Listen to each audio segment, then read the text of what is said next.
ঘরে কিছু বেগুন ছিল, তো আজকে বানাবো হচ্ছে বেগুনের একটা ঝিকিমিকি রেসিপি। আমার মাকে দেখেছি জানো তো, মানে মানে কিরকম ভাবে একটা কিরকম রান্না করে কিন্তু কি টেস্ট হয়ে যায়। বলি আজকে আমি এরকমই একটা ঝিকিমিকি রান্না ট্রাই করব। বাড়িতে কিছু বেগুন ছিল আর হচ্ছে ভাত মনে হয় করা ছিল আই থিঙ্ক। তো যার ফলে আমি বলি কি একটু প্রতিদিন তো মাছ মাংস ডিম খাই, আজকে বেগুনের একটা রেসিপি বানাবো।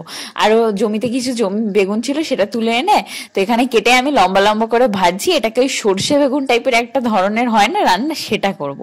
মাছ মাংস ডিম খেতে খেতে না মানে মুখ একদম কড়া পড়ে গেছে, তো সেখানে ভাবছি আজকে সবজি দিয়েই পুরো লাঞ্চটা আর কি কভার করব।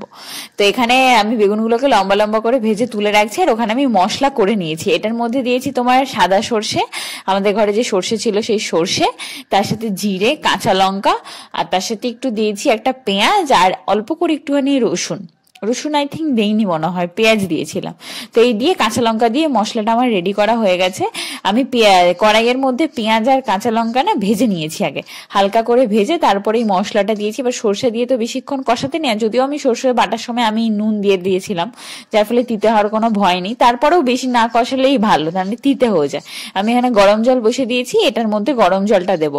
আর আমাদের পাশেই তো জমি, তোমাদেরকে বলেছিলাম যে জমিতে অনেক শাকসবজি হয়, তো সেখানে ধনে পাতা হয়েছিল, ধনে ফেলেছিলাম, মানে কাকিমার কি ধনে ফেলেছিল, সেখান থেকে আমি ধনে পাতা তুলে আনলাম।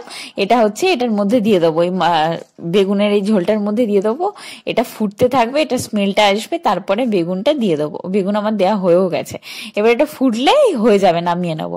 আর আজকে আমাদের বাড়িতে না মোটামুটি সবকিছু রাখাই ছিল।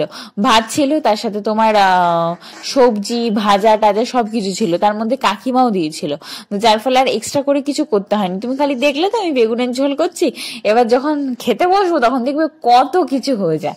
মানে একটা দিক থেকে শুরু করে ধীরে ধীরে ধীরে ধীরে অনেকগুলো আইটেম হয়ে যায়। বেগুনের ঝোলটা হয়ে যাওয়ার পর ফাইনালি কাকাকে যখন দিয়েছিলাম, টেস্ট করেছিল কাকা, কাকা বলে কি ভালোই হয়েছে তো শাইনি বেগুনের ঝোলটা, কিভাবে করলি? আমি বললাম এরকম এরকম করে করলাম, দারুণ হয়েছিল কিন্তু খেতে, তোমরা ট্রাই করতে পারো রেসিপিটা।